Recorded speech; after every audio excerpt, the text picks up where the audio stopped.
بسم الله الرحمن الرحيم والحمد لله رب العالمين والصلاة والسلام على أشرف الأنبياء والمرسلين.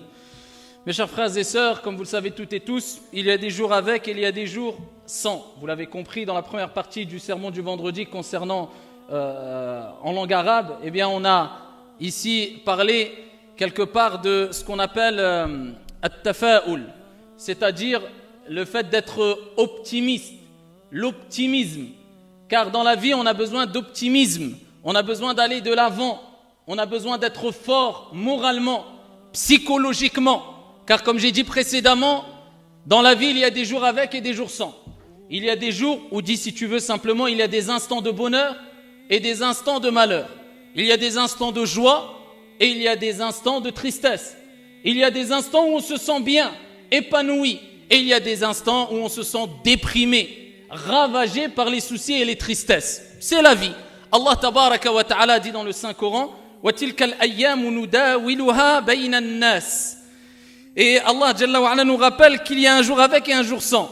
Et ainsi nous faisons alterner les jours, donc c'est-à-dire bons ou mauvais, parmi les gens. Donc il y aura des instants ou des jours ou des mois avec et des jours ou des instants ou des mois sans. Avec du bonheur et sans bonheur. Avec de la tristesse sans tristesse.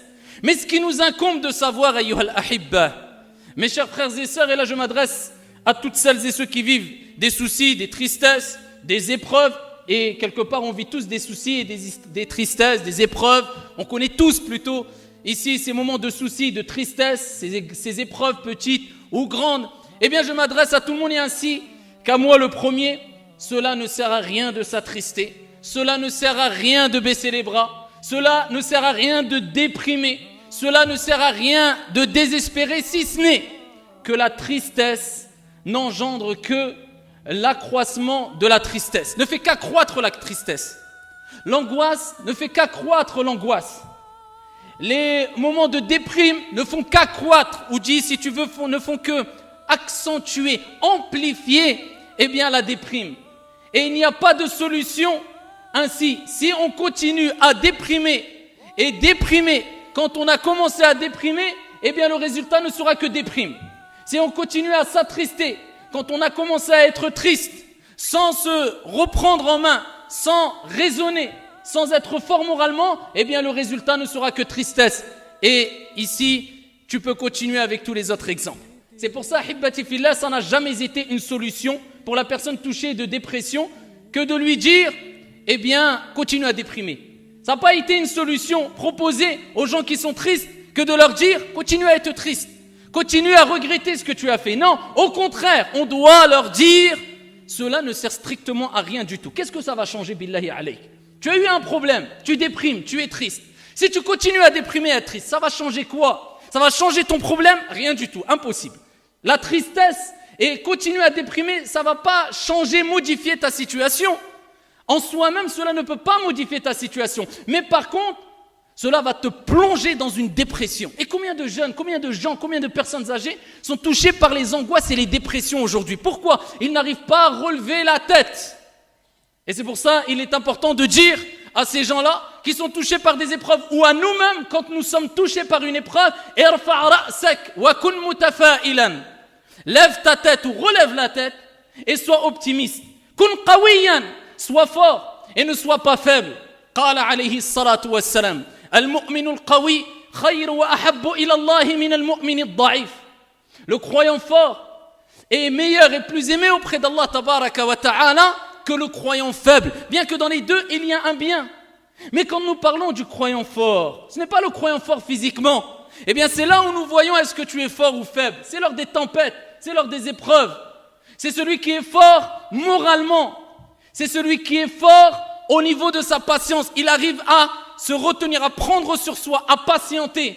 C'est celui qui est fort concrètement lors des épreuves. Eh bien, le prophète nous dit que Allah tabaraka wa ta'ala préfère et aime celui qui est fort, contrairement à celui qui est faible, qui est moins aimé. Mais dans les deux, il y a un bien. Wa khuliqal insanu da'ifa, bien que tout être humain ait été créé faible. Lakin, il y a une différence entre celui qui se laisse aller et se laisse manger par la déprime. Et quand tu lui parles, eh bien il ne fait que se plaindre. Et il pense, ou il espère peut-être, inconsciemment, que ces tristesses vont changer quelque chose. Ça ne va rien changer. Tu as perdu un membre dans ta famille, c'est humain, nous sommes des êtres humains. C'est humain de pleurer, c'est humain d'être triste, mais jusqu'où? Pendant 6 mois, jusqu'à ne plus manger, jusqu'à ne plus vivre? Est-ce que ça va faire revivre la personne qui est décédée? Non. Est-ce que ça va te détruire toi aussi, de sorte que tu rejoignes celui qui t'était bien aimé, celui que tu aimais, celui que tu chérissais jusqu'à ce que ça te tue? Des gens se sont autodétruits lors des épreuves, de par la déprime qui les a ravagés, jusqu'à ce qu'ils se sont suicidés. Est-ce que ça apporte une solution? Au contraire, lève la tête et dis, et reste vivre toute ta vie avec ce verset coranique. وَعَسَىٰ أَن تَكْرَهُوا شَيْئًا وَهُوَ خَيْرٌ لَكُمْ وَعَسَىٰ أَن تُحِبُّوا شَيْئًا وَهُوَ شَرٌ لَكُمْ وَاللَّهُ يَعْلَمُ وَأَنْتُمْ لَا تَعْلَمُونَ. Vous pouvez avoir de l'aversion pour une chose. Vous pensez que c'est un mal alors que c'est un bien. Et vous pouvez aimer, apprécier une chose. Vous pensez que c'est un bien alors que c'est un mal. Wallahu ya'lam, mais votre Seigneur sait. Vous ne savez pas. Tu ne sais pas où est le bien réellement et concrètement lors de l'épreuve. Peut-être que le bien va t'apparaître au bout de 2 jours, au bout d'une semaine, au bout de 6 ans, au bout de 20 ans, et tu vas te dire Alhamdulillah que j'ai eu cette épreuve. Et si ce n'est pas sur cette vie d'ici-bas, sur cette terre, eh bien c'est lors de ta mort ou après ta mort. Quand on te servira sur un plat, de façon métaphorique, eh bien la récompense que tu auras accumulée à travers ta patience. Inna Allaha ma'as sabirin. Ce n'est pas pour rien qu'Allah rappelle qu'il est avec les patients. Et qu'Allah tabaraka wa ta'ala aime, yuhibbu. Il aime les gens patients, les gens endurants, les gens forts moralement, psychologiquement, qui sont intelligents, clairvoyants, sages. Ils savent comment réagir lors des tempêtes. Et contrairement aux autres personnes qui se laissent aller, se laissent détruire, et ils détruisent tout sur leur passage. Parce que quand ils croisent leur époux, ou quand ils croisent leur épouse, ou quand ils croisent leurs enfants, ou bien des amis, eh bien le fait de dégager cette amertume, cette tristesse, cette angoisse, eh bien il emporte tout le monde avec lui. Alors que le prophète alayhi salatu wassalam, comme disait as-sahaba radiyallahu anhum wa ardahum, nous n'avons pas vu quelqu'un de plus souriant que le prophète Mohammed alayhi salatu wassalam. C'est une preuve que le prophète restait optimiste, que le prophète alayhi salatu wassalam avait un moral en béton, alors qu'on sait toutes et tous que le prophète est parmi les personnes qui ont été le plus éprouvées sur la surface de la terre. Mais avec cela, pas de paradoxe. Le prophète alayhi salatu wassalam était le plus souriant des hommes. C'était qu'il arrivait à allier les épreuves avec l'optimisme. Et ici, ayyuha al-ahibba, c'est ce qui est demandé aux croyants. Peu importe ce qui t'arrive, mets en application le hadith du prophète alayhi afdalus salati wa askat taslim. Lorsqu'il dit انظروا إلى من هو أسفل منكم ولا تنظروا إلى من هو فوقكم. Concernant les épreuves, concernant les choses de la vie d'ici-bas, concernant les biens matériels, etc. Regardez ceux qui sont en dessous de vous et ne regardez pas ceux qui sont au-dessus. Ceci est plus à même à vous pousser à être reconnaissant vis-à-vis des biens de Dieu sur vous. Eh bien, tes épreuves, comparez à ceux qui ont des plus grosses épreuves et à la plupart des êtres humains sur la surface de la terre. Regarde, allume la télé, regarde les infos et regarde ce qui se passe partout dans le monde. Regarde les catastrophes, regarde le nombre d'opprimés, regarde le nombre de pauvres, regarde le nombre de personnes qui n'ont même pas de l'eau à boire et ils ne savent même pas c'est quoi manger à leur faim. Avec cela, si tu ne te remets pas en question et tu ne dis pas Alhamdulillahi ala kulli hal, c'est que tu as une déficience dans ta relation avec ton Seigneur et quant à la reconnaissance vis-à-vis des biens de Dieu sur toi. Ni plus, ni moins. C'est pour ça qu'il faut aller de l'avant, et on a tout pour aller de l'avant. Et plus tu as du confort, et plus tu as des bienfaits, c'est-à-dire que plus Dieu t'a comblé de bienfaits, et plus tu n'as pas d'excuses. Moins tu as d'excuses. Et plus tu te dois d'être optimiste, et continuer à aller de l'avant. Et le musulman, dans tous les cas, il doit réagir comme ça, reconnaissant. Vivre avec cette reconnaissance, avec ce remerciement vis-à-vis de son Seigneur tabaraka wa ta'ala. Rapporté par l'imam Muslim, le prophète alayhi salatu wassalam a dit Ajaban li amri al-mu'min. Qu'est étonnant la situation de qui? Du croyant qui a concrétisé, qui a compris qu'est-ce que c'était vraiment la foi en Dieu. Qu'est étonnant la situation du croyant. Tout ce qui lui arrive est un bien pour lui. Le croyant, tout ce qui lui arrive doit être un bien pour lui. Et le prophète alayhi salatu wassalam, avec peu de paroles, eh bien, il nous donne des informations riches en sens et en moralité et en leçons. Il dit lorsqu'il lui arrive un mal, ou bien il commence par lorsqu'il lui arrive un bien, shakar, il est reconnaissant.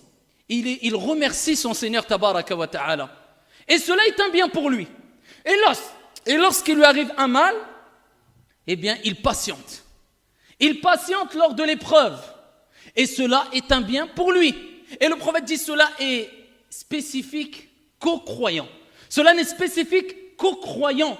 Donc, abshir, réjouis-toi. Si tu fais partie de ces gens-là qui, quand il leur arrive un mal, ils patientent, sache que c'est un bien pour toi. Et quand il leur arrive un bien, ils sont reconnaissants vis-à-vis de Dieu, celui qui leur a octroyé ce bien, cela est un bien pour toi et ici, retiens ces paroles, cela est spécifique, n'est spécifique qu'aux croyants. Celui qui a bien compris quelle doit être sa relation avec son Seigneur, Tabaraka wa Ta'ala, pas celui qui se plaint de jour comme de nuit, ou qui se laisse aller, ou qui se laisse ravager, et il est triste, et il ne mange plus, et tu lui dis, qu'est-ce que tu as? Mais tu n'as pas vu ce qui m'arrive, je ne sais pas ce que j'ai, qu'est-ce que tu as? Faut le bousculer. Moralement, psychologiquement, tu n'as rien par rapport à la plupart des gens sur la surface de la terre. Tu as quoi? Qu'est-ce qu'il t'est arrivé? Allah Tabaraka wa Ta'ala nous dit, comme il a dit au prophète alayhi salatu wassalam, de dire, Qul, dis, لن يصيبنا إلا ما كتب الله لنا هو مولانا وعلى الله فليتوكل المؤمنون. Allah Tabaraka wa Ta'ala dit au prophète et à nous-mêmes, on se doit de le dire. قل لن يصيبنا, rien ne peut nous atteindre. Vis avec ça dans ta tête. Rien ne peut nous atteindre si ce n'est ce que Dieu, Allah Tabaraka wa Ta'ala, a prescrit pour toi. Rien. Allah Tabaraka wa Ta'ala, avant même que tu naisses, Kama ja'a fi sahih, 50 000 ans avant qu'il crée les cieux et la terre, eh bien, il avait tout écrit. Qu'aujourd'hui, je serai là, dans cette journée-là, en train de vous dire les paroles que je suis en train de vous dire. Dieu a tout écrit concernant ce qui va se passer dans les cieux et la terre, les animaux, les habitants, les croyants, les non-croyants, etc. Donc, rien ne peut t'atteindre si ce n'est que ce que Dieu a prescrit pour toi. Ensuite, Allah, il dit, Huwa maulana. Tu dois dire cela. C'est notre protecteur. Subhanah. Huwa maulana. Wa ala Allahi falyatawakkali. Et c'est en Allah, Azza wa Jal, que doivent placer les croyants leur confiance. Wa man yatawakkal ala Allah fahuwa hasbuh. Et celui qui place sa confiance en Allah, Azza wa Jal, Allah le suffit. Allah lui suffit amplement. Donc, remonte la pente, te laisse pas aller, et si tu as la réponse à cela, laisse-toi aller. Prouve-moi ou donne-moi une preuve, un élément, un argument qui pourrait me pousser à croire, à penser que se renfermer sur soi-même, c'est une solution. Que le fait de continuer à déprimer, c'est une solution. Ou c'est une guérison. Ou c'est un remède. Ou continuer à se lamenter ou à regretter sur ce qu'on a fait de façon indéfinie, c'est une solution. Ou c'est un remède. Si la réponse est oui, si tu as un argument, continue. Sinon, et la réponse est claire, c'est non, eh bien arrête. Monte la pente, va de l'avant, sois optimiste, comme était le prophète alayhi salatu wassalam. Patient et optimiste. Et quand on dit patient, ça ne veut pas dire on reste figé. Ça y est, je patiente, j'ai le Monseba, je bouge plus. Mais je patiente. Abadan. Le prophète alayhi salatu wassalam, il a patienté, il a été persécuté, il a été opprimé.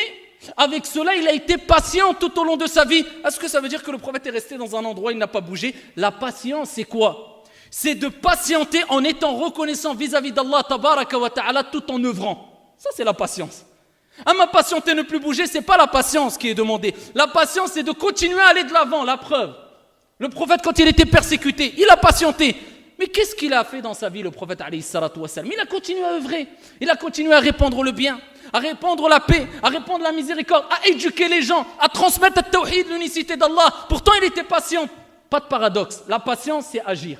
La patience, c'est œuvrer. Être fort, c'est être fort moralement et pas physiquement. Être fort, c'est être fort psychologiquement et pas physiquement. Là, tu as la bonne compréhension des termes et des mots. Et le prophète, il était dans la grotte quand il a fait le hijra, min Makkata ila al-Madina, comme vous le savez toutes et tous. Pourtant, il patientait, mais il a bougé. Et il s'est retrouvé dans la grotte. Et quand il était dans la grotte avec Abu Bakr, comme vous le savez, Abu Bakr a dit, Ya Rasulallah, il suffit qu'un d'eux baisse la tête, il va nous voir. Et le prophète a rappelé, c'est quoi la patience? La patience, c'est d'agir. c'est de patienter et c'est de placer sa confiance en Allah. Ya Aba Bakr, ma dhannuka bithnayn, Allahu thalithahuma. Que dis-tu de deux dont le troisième est Allah? La tahzan, inna Allah ma'ana. Il nous rappelle, sois optimiste, jamais pessimiste. La tahzan, regardez la parole. Peu importe les épreuves, ne baisse jamais les bras. Tu peux reculer, tu peux prendre une bifurcation, tu peux ralentir, le prophète le faisait. Mais d'abandonner et de te laisser aller et te laisser détruire, ça c'est une erreur. Ralentir, prendre une bifurcation, prendre sur soi, être un peu faible. Le prophète alayhi salatu wassalam lui-même a agi avec sagesse de sorte où quelquefois il prenait du recul, etc. Mais jamais il abandonnait. Et jamais il ne se laissait aller. Et les compagnons n'étaient pas ainsi. Ils ne se laissaient pas ravager par la déprime et les soucis et les tristesses de sorte à ce qu'ils ne fassent plus rien. La tahzan, ne t'attriste pas. Inna Allaha ma'ana. Sachez Abdallah que ceux qui ont été le plus loin, même dans les choses mondaines, on va tirer le contexte religieux, même dans les choses de dunya, même les non-musulmans, ceux qui ont été le plus loin dans la vie d'ici-bas, concernant les choses qu'ils ont entreprises, professionnelles, entreprises, etc., ça a toujours été les gens optimistes. Ce n'est pas les gens pessimistes, c'est les gens qui se sont dit, je vais de l'avant. Ils perdent, ils tombent, il a un genou à terre. Même s'il a un genou à terre, il se dit, j'ai un genou à terre, mais je ne suis pas KO. Et la partie, elle est encore longue. Et il se relève et il avance. Ce sont ceux-là qui réussissent. Amma celui qui, dès qu'il a une épreuve, il abandonne tout, il fait n'importe quoi, il ne sait plus comment agir, il est bouleversé, il se renferme sur lui-même, il est ravagé par les déprimes, cela n'arrive jamais, même dans les choses de dunya. Pareil pour les choses de la vie d'ici-bas, ce que tu vas entreprendre, et de même, nous disons, c'est la même chose concernant les choses religieuses. Et je terminerai avec ces paroles, sachez Abdallah, qu'il ne t'est pas demandé de porter sur ton dos cette vie d'ici-bas avec toutes les tristesses, soucis, angoisses qu'elle compose, alors qu'Allah tabaraka wa ta'ala a mis la terre sous tes pieds. Va de l'avant, sois optimiste, place ta confiance en Allah jalla wa ala, et Allah t'assistera bi'idhni rabbil ardi was sama. Inna Allah wa malaikatahu yusalluna ala nabi